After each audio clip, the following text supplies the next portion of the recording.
All different types of things, so furniture, ceramics, silver. The real reason these maids left Balmoral Castle will blow your mind. You won't believe what's really happening inside the royal family's secret castle. Workers are forced to bow to empty rooms. Is backwards worse? Backwards is worse. They scrub floors on their knees until they bleed. Some make less than McDonald's employees, while King Charles sits on over $1 billion. But here's the crazy part. In 2025, this famous castle actually had to shut down because everyone quit at once. The secrets they're hiding will absolutely blow your mind. The story of Balmoral begins in the summer of 1852, when Prince Albert made one of the most impulsive real estate decisions in royal history.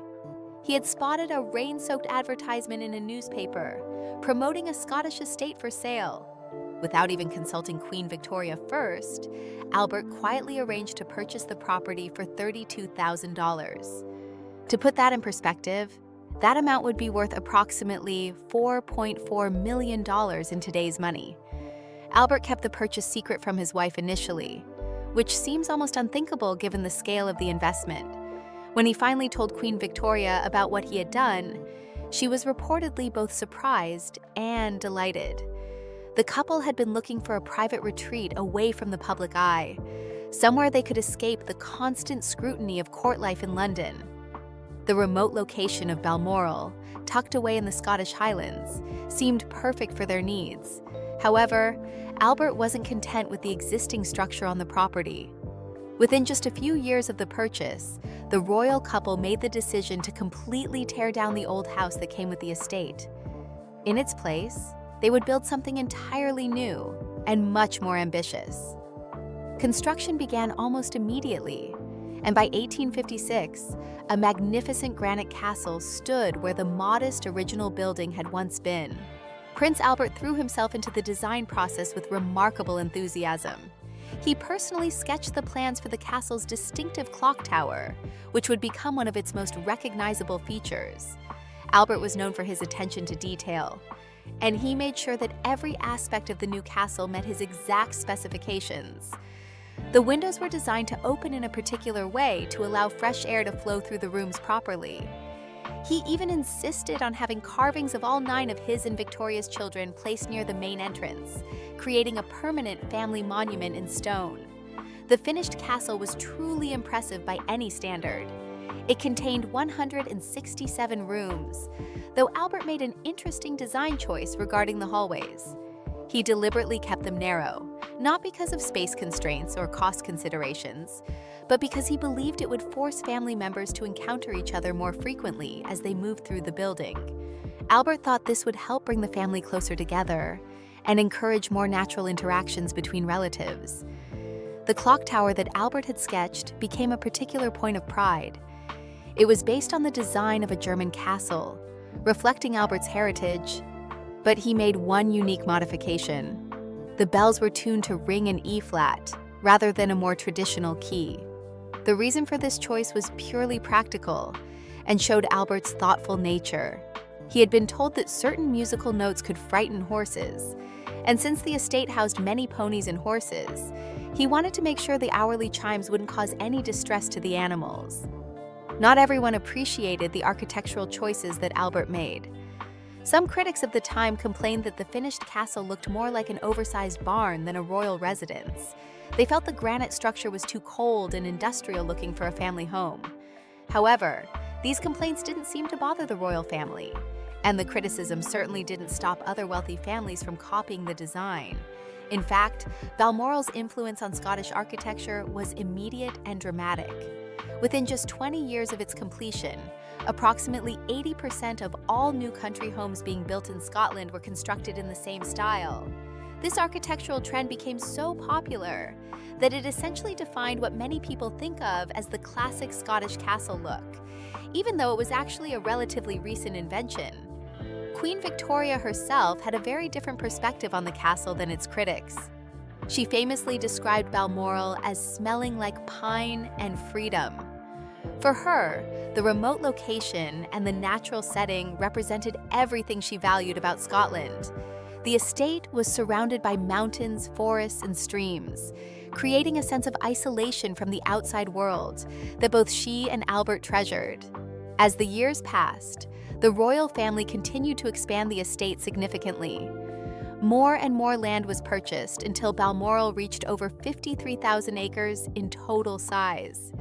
To give you an idea of just how massive this is, the estate is actually larger than major cities like San Francisco or Paris.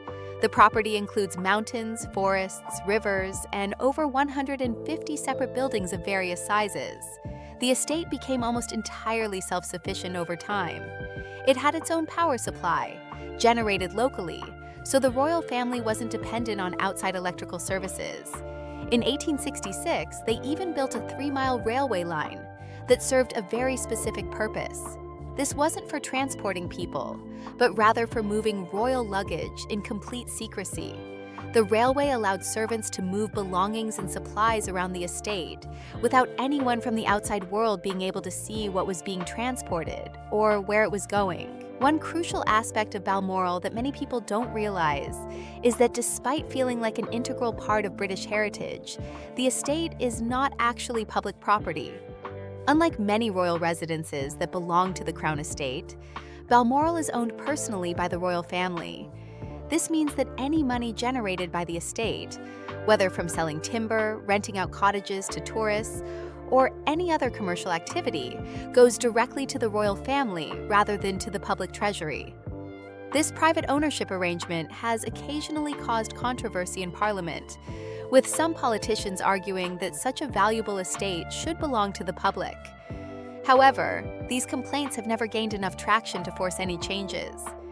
King Edward VII, who inherited the estate from his mother Queen Victoria, once described Balmoral as their inescapable refuge and made it clear that the family had no intention of giving up control of the property under any circumstances.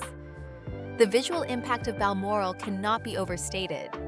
The castle was completed using thick white granite that has a natural sparkle to it, creating an almost magical effect when the sunlight hits the walls at the right angle.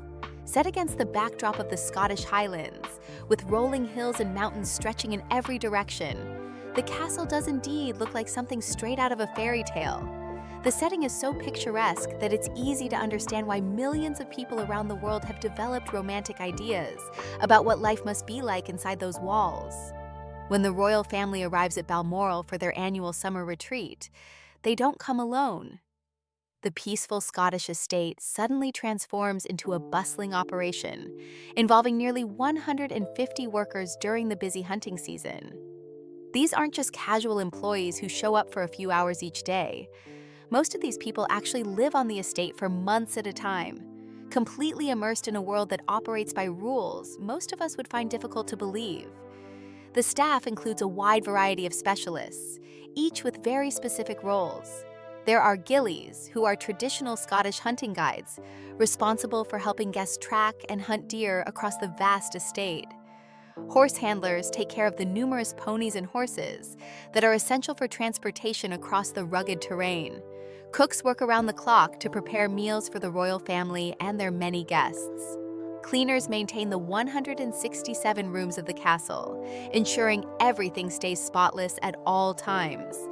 Perhaps most unusually, there's even a man whose entire job consists of playing bagpipes every single morning at exactly 7 o'clock. He stands directly below the king's bedroom window and performs this musical wake-up call as part of a tradition that has continued for decades. This might sound charming and quaint, but it's just one example of how every aspect of life at Balmoral is regulated by long-standing customs that no one questions. Before any of these workers can even begin their duties, they must sign what's called a lifelong silence agreement. This isn't just a simple promise to keep quiet about their experiences. It's a legally binding document that prevents them from ever discussing what they see, hear, or experience while working for the royal family. The consequences for breaking this agreement are severe and immediate. If you violate the terms, you're not just fired from your current position. You're permanently banned from any future employment with the royal household, and you could face serious legal action. For the maids working inside the castle, the daily routine is particularly demanding. Some of them work 18-hour shifts, which means they're essentially on duty from early morning until late at night with only brief breaks. Their responsibilities include cleaning and polishing hundreds of pieces of silver, which must be done carefully and thoroughly every single day. They're also responsible for maintaining fires in over 50 fireplaces throughout the castle during the colder months. The amount of fuel required for these fireplaces is staggering. According to estate records, the castle goes through approximately 60 tons of birchwood each season just to keep all the fires burning. This means that workers are constantly carrying heavy loads of wood through the castle's corridors, adding to their already exhausting workload. One of the most bizarre rules that new staff members encounter involves their behavior when entering rooms that royals have recently left. Even if a member of the royal family walked out of a room just seconds before a maid enters, that maid must still curtsy to the empty space where the royal person had been standing. This rule is meant to show respect for what's called the spirit of the royal who was recently present in that location. The psychological impact of this rule on workers can be quite significant. Many former employees have described feeling like they were curtsying to ghosts, which creates an eerie atmosphere that goes beyond simple respect for authority. During busy periods, such as the annual Gillies Ball, staff members have reported having to perform this empty room curtsy dozens of times in a single evening. Some workers have actually injured their knees from the repeated bowing, requiring bandages and medical attention. The strict silence requirements extend far beyond just not talking to the media. Workers are instructed not to speak at all unless they are directly addressed by a member of the royal family or a senior staff member. This creates an atmosphere in the castle that many former employees have described as being quieter than a library. Not because of respectful reverence, but because of genuine fear about the consequences of making any noise. Many workers have developed an elaborate system of hand signals to communicate with each other, especially during formal meal services, when absolute silence is required. The hallways of Balmoral have been described by former staff as places where every silence means survival, and everyone is constantly watching everyone else to make sure no rules are being broken. The ban on vacuum cleaners provides another example of how traditional rules create unnecessary hardship for workers. Queen Elizabeth reportedly hated the sound of vacuum cleaners, so they were completely forbidden throughout the castle. Instead, maids were required to clean all the carpets by getting down on their hands and knees and scrubbing with small horsehair brushes. Just cleaning a single hallway using this method could take 45 minutes or more. The amount of dust and dirt that accumulated during this process was so significant that maids had to rinse their uniforms twice each day. Former staff members have reported that their wrists and hands became so painful from the constant scrubbing motion that they had difficulty eating their meals properly. In 1990, the head housekeeper calculated that the ban on vacuum cleaners was adding approximately 9 hours of additional work every single day, but the wages remained exactly the same. Despite these harsh working conditions, staff members were expected to maintain complete professional composure at all times. There was an unwritten but strictly enforced rule that workers should never show any signs of physical discomfort, exhaustion, or frustration while performing their duties. Complaining about working conditions, even to other staff members, was considered highly inappropriate and could result in immediate dismissal. The pay structure at Balmoral has always been problematic relative to the demands of the job. In 1983, the lowest level housemaid earned approximately $18,000 per year before taxes. While this might sound reasonable, it's important to remember that these workers were expected to be available 24 hours a day, 7 days a week during their entire time at the estate. They lived in the castle full-time and were essentially always on call. When you calculate the hourly wage based on a 60-hour work week, which was typical, these workers were earning barely $4,000 more per year than the average British worker, despite having no personal time and living under extremely restrictive conditions. Many of the living areas for staff still had old-fashioned toilet facilities, which meant that maids were required to empty and clean chamber pots as part of their regular duties.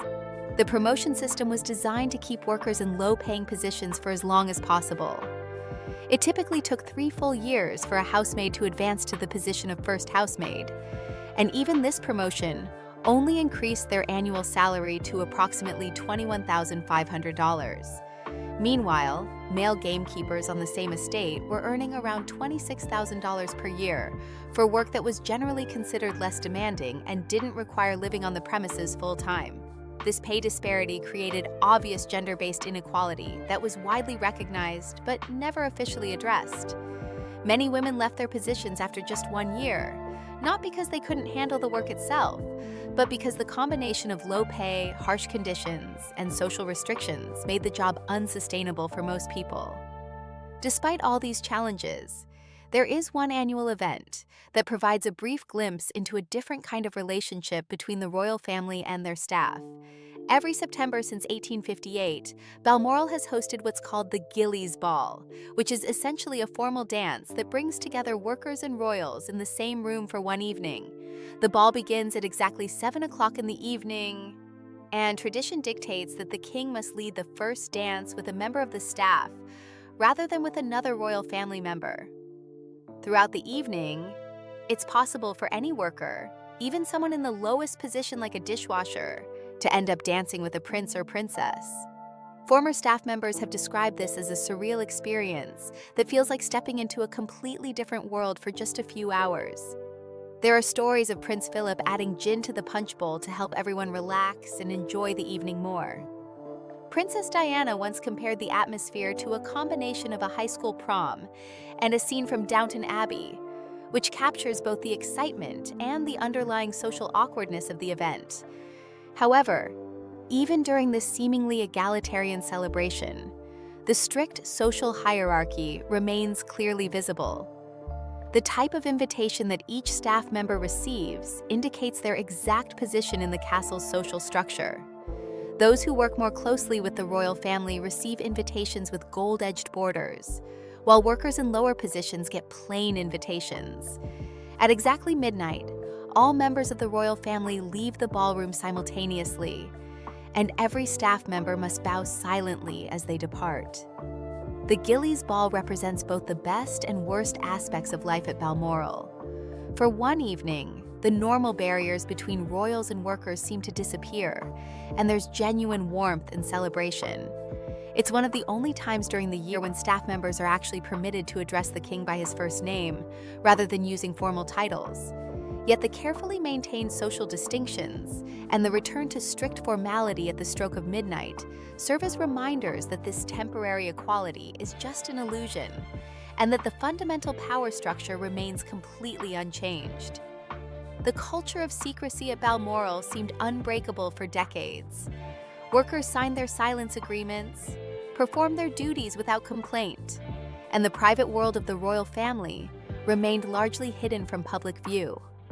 However, in March 1988, everything changed when a French magazine published a story that would send shockwaves through the British royal family and fundamentally alter how they managed their household staff. The story came from an unlikely source, a young woman who had worked as a maid at Balmoral for just 8 weeks during the previous summer. What made her decision to speak out so significant wasn't just that she broke her silence agreement, but the amount of money she received for doing so. The French magazine reportedly paid her around $10,000 for her story, which was more than she would have earned working at Balmoral for 8 years under the normal pay structure. In return for this substantial payment, she shared everything she had witnessed during her brief time behind the castle walls. Her account included details about daily dinner routines, private family moments, personal habits of individual royals, and even information as specific as which dog slept near Princess Anne's bedroom. These weren't earth-shattering political secrets, but they were intimate glimpses into a world that was supposed to remain completely private. The British tabloid newspapers picked up the story within just 2 days of its publication in France. Suddenly, millions of people across the United Kingdom were reading details about royal life that had never been meant for public consumption. The impact was immediate and dramatic, not just because of what was revealed, but because it proved that the royal family system of secrecy wasn't as secure as they had believed. One of the most touching stories the former maid shared involved a formal dinner that took place in August 1987. During the meal, a guest accidentally picked up a finger bowl, which contained rose-scented water meant for cleaning hands after eating, and drank from it thinking it was soup. This could have created an extremely embarrassing situation for the guest, but instead of allowing him to feel humiliated, the Queen and the entire royal family quietly followed his lead and also sipped from their finger bowls.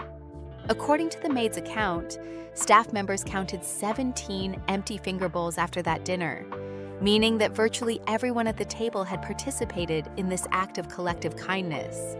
This small moment revealed something remarkable about the royal family's character when they thought no one was watching. Rather than allow a guest to suffer embarrassment, they were willing to drink perfumed water themselves to ensure he didn't feel alone in his mistake. However, not all of the stories the maid shared painted such a flattering picture of royal behavior. She described the 1987 summer visit of Prime Minister Margaret Thatcher, during which tensions between the Queen and the Iron Lady were apparently quite evident. According to the maid's account, Thatcher was not invited to stay in the main castle like other important guests, but was instead housed in a small cottage located far away on the estate. Staff members had apparently nicknamed this remote cottage Siberia, which suggests they understood it was being used as a form of subtle punishment or diplomatic slight. The palace immediately denied this claim when the story was published, insisting that Thatcher had always stayed in the main castle during her visits. However, people noticed that the Prime Minister had missed the traditional morning grouse hunt, which was typically considered a central part of any important guest's visit to Balmoral. Whether the story about Thatcher's accommodation was completely accurate or not, the fact that it was believable enough to generate widespread media coverage revealed something important about the public's perception of royal relationships. The image of two of Britain's most powerful women locked in cold, polite hostility was irresistible to newspaper editors and readers alike. The Maid's account of Prince Charles and Princess Diana presented a much softer picture of the couple, which is particularly interesting given what we now know about their troubled marriage. She described them as seeming like two teenagers in love, and said she frequently observed them holding hands when they believed no one was looking. Charles would apparently fetch Diana's coat for her before picnics, and Diana was known to quietly give tips to young stable boys working on the estate. These observations were made during the summer of 1987, which was still relatively early in Charles and Diana's marriage. The maid's perspective suggests that whatever problems existed between them weren't yet visible to casual observers, or perhaps that they were better at maintaining appearances in private than many people assumed. Despite these glimpses of kindness and normalcy, the maid's story also highlighted the fundamental inequalities that defined life at Balmoral. She revealed that housemaids were earning just $75 per week, at a time when their working hours often exceeded what would be considered full-time employment. Overtime, work frequently went unpaid, and breaks were still announced by a bell system that hadn't changed since the 1800s. The royal family's response to the publication of this story was swift and severe. Within hours of the story reaching British newspapers, Buckingham Palace issued what they called a harsh statement, condemning the breach of trust. They immediately launched an internal investigation that examined all 348 staff members who had worked at Balmoral during the previous season. More significantly, the palace completely overhauled their security and confidentiality procedures overnight. New workers were now required to undergo extensive background checks that hadn't been necessary before. The silence agreements that workers had to sign were updated and strengthened, with new language tying them directly to Britain's Official Secrets Act. This meant that breaking confidentiality could now result in criminal charges rather than just civil lawsuits. The message to current and future employees was clear. Speaking to the press about royal family matters would not just end your career, it could land you in prison. This represented a fundamental shift in how the royal household managed information security, moving from a system based primarily on tradition and social pressure to one backed by serious legal consequences. This incident was just the beginning of a pattern of betrayals that would plague the royal family for decades. The case of Marion Crawford, who had served as governess to the young Princess Elizabeth and Princess Margaret, became a cautionary tale that was frequently referenced within royal circles. After 16 years of faithful service, Crawford published a memoir in 1950 that shared what seemed like harmless stories about the princess's childhood. She wrote about how the girls had swum in public pools and waited in line for the London Underground like ordinary children. These weren't scandalous revelations by any measure, but the royal family's reaction was brutal and unforgiving. The Queen Mother never spoke to Crawford again for the rest of her life. Crawford lost the royal cottage she had been living in and was essentially exiled from the only world she had known for decades. When she died in 1988, not a single member of the royal family attended her funeral. The Crawford case established a precedent that would influence royal household management for generations. It demonstrated that from the royal family's perspective, there was no such thing as a harmless breach of privacy. Any public discussion of private royal matters, no matter how innocent or well-intentioned, was considered an unforgivable betrayal. Years later, Stephen Barry provided another example of how speaking out about royal service could destroy a person's life. Barry had joined the royal household at the age of 17, and by 21 had become Prince Charles's personal valet. His responsibilities included laying out the prince's clothes each day, pressing every piece of clothing to perfection, and even changing shoelaces daily to ensure they always looked new. In May 1983, Barry published a book called Royal Service that revealed the financial realities of working for the royal family. He disclosed that valets earned just $6,000 per year, which was roughly half of what a London bus driver made, despite being on call 24 hours a day. Barry was fired within months of his book's publication and died just 3 years later in 1986 from AIDS-related complications. Barry's revelations were particularly significant because they exposed the economic exploitation that lay beneath the prestige of royal service. While working for the royal family was considered an honor that many people aspired to, the actual compensation was far below what these highly skilled workers could earn in other positions. Even when staff members received official permission to write about their experiences, controversy often followed. Angela Kelly, who served as the Queen's personal dresser, was given the monarch's blessing to publish a book in 2019 called The Other Side of the Coin.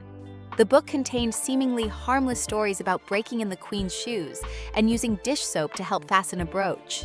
Despite having royal approval for the project, the book still created tension within the family.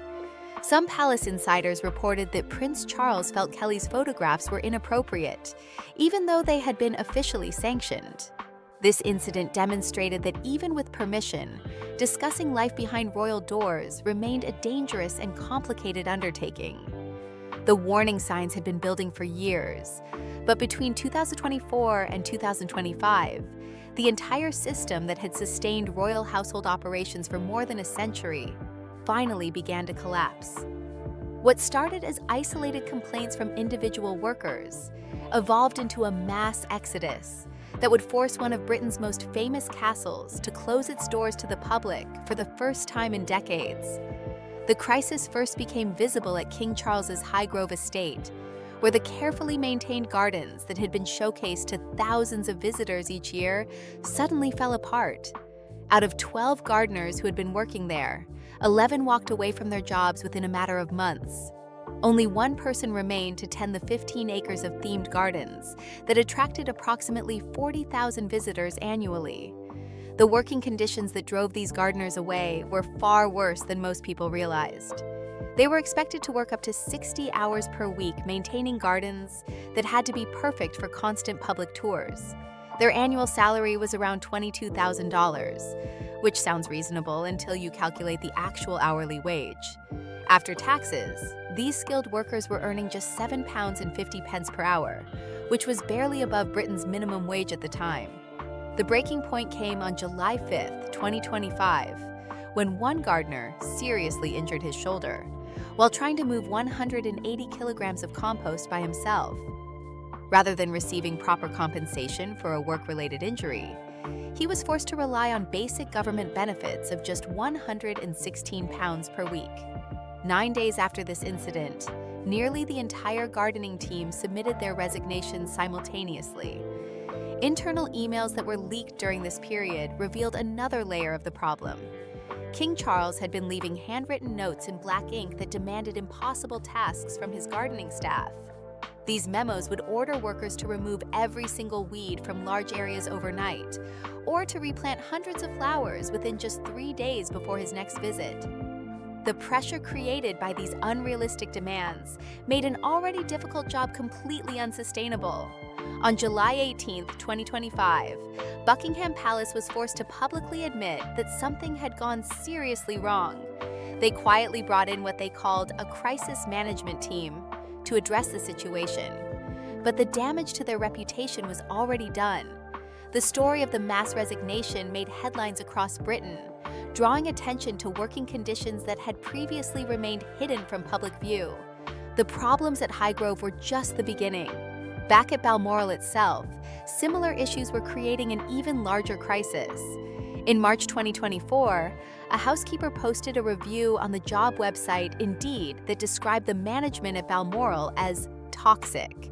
She detailed how supervisors would yell at staff members in front of guests, punish maids for missing tiny amounts of dust on picture frames, and even reduce break times as a form of punishment. Within a week of that review being posted, 5 maids quit their positions at Balmoral.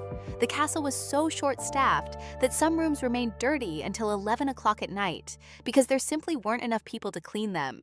Supervisors reportedly began locking themselves in their offices to avoid dealing with the growing crisis, while the remaining staff struggled to keep up with their impossible workload. The financial details that emerged during this period were particularly shocking. While a senior royal aide could earn $146,000 per year, a maid working in the same castle earned just $19,500 annually and was required to share a bedroom with another worker. This meant the pay gap between the highest and lowest paid employees was more than 7 times. During the same period, the sovereign grant, which is the money given to the royal family by the British government, had increased by 41% over 10 years, reaching $85.9 million in 2024. Despite this massive increase in royal funding, wages for household staff had barely increased by 6% over the same time frame. Anonymous payroll documents that were leaked in October 2024 provided concrete evidence of these disparities, leading to renewed debates in Parliament about royal household employment practices. However, because royal households are exempt from freedom of information laws, workers had very limited options for addressing their concerns through official channels. The situation reached a crisis point on the morning of August 4, 2025. When Balmoral Castle was forced to close its doors to the public for the first time since the 2001 foot and mouth disease outbreak. The official reason given was Storm Flores, which had brought winds of 90 miles per hour to the Scottish Highlands. However, the real reason was that nearly 2/3 of the room attendants had walked out the night before. These workers had finally reached their breaking point after being asked to sleep on floors in buildings where the roofs were literally falling apart. Thousands of tourists who had planned visits to the castle were turned away, creating a public relations disaster that couldn't be hidden from the media. By midday on August 4th, rain was pouring through the old windows of the castle because there weren't enough maintenance workers left to address the problems. Only 2 housekeepers remained on duty, trying to manage a castle with 167 rooms. The final straw for many workers came in June 2023, when a young maid known only as Heather Glenn shared her story on an online forum. She revealed that her request for emergency leave to be with her mother during surgery had been denied because she needed to starch Princess Kate's linens. Glenn quit that same day, and her post about the incident went viral, receiving over 11,000 comments from people expressing outrage at her treatment. Screenshots that Glenn shared showed she had only used 2 of her 10 allocated vacation days for the entire year, making the denial of emergency leave seem particularly cruel. 2 weeks after her post went viral, 5 more maids handed in their resignation notices. The royal household's response to these staff shortages revealed the true extent of their desperation. They were forced to bring in temporary workers from Aberdeen and pay them $19 per hour, which was almost double what they had been paying their regular employees. This decision highlighted the fundamental unfairness of their pay structure and demonstrated that they could afford to pay living wages when they chose to do so. King Charles's personal environmental goals added another layer of difficulty for the remaining workers. Between 2023 and 2025, he had expanded the organic gardens at Balmoral and added 30 beehives, with the stated goal of making every meal carbon neutral. While this sounds admirable in principle, it created impossible working conditions for the gardening staff. Tractors were banned from the organic areas, meaning everything had to be done by hand. Garden hoses were replaced with rainwater collection barrels, forcing workers to make approximately 90 wheelbarrow trips each day just to water the plants properly. Workers reported lifting over 200 kilograms of compost daily, leading to repetitive strain injuries, including carpal tunnel syndrome. The king's handwritten notes demanding the removal of all chemicals by sunrise were posted on the potting shed wall like military orders, creating constant pressure on workers who were already struggling with inadequate pay and equipment. By 2024 and 2025, the staff turnover rate at Royal Estates had reached 38%, which was double the normal rate in the hospitality industry. A leaked internal study found that 68% of departing employees cited bullying or disrespect as their primary reason for leaving. The most damning revelation was that staff wages were capped at just 7% of estate earnings, despite tourism revenue increasing by 22% following Queen Elizabeth's death. Financial experts calculated that it would cost only $187,000 per year to raise all wages to fair levels, which was less than the cost of resurfacing the private helicopter landing pad. The contrast between royal wealth and worker poverty had become impossible to ignore. King Charles's personal fortune exceeded $1.1 billion, yet the people maintaining his properties were earning minimum wage and living in conditions that would be considered unacceptable in most modern workplaces. The system that had sustained royal households for over a century had finally broken down completely, leaving behind a legacy of exploitation that could no longer be hidden behind castle walls and silence agreements.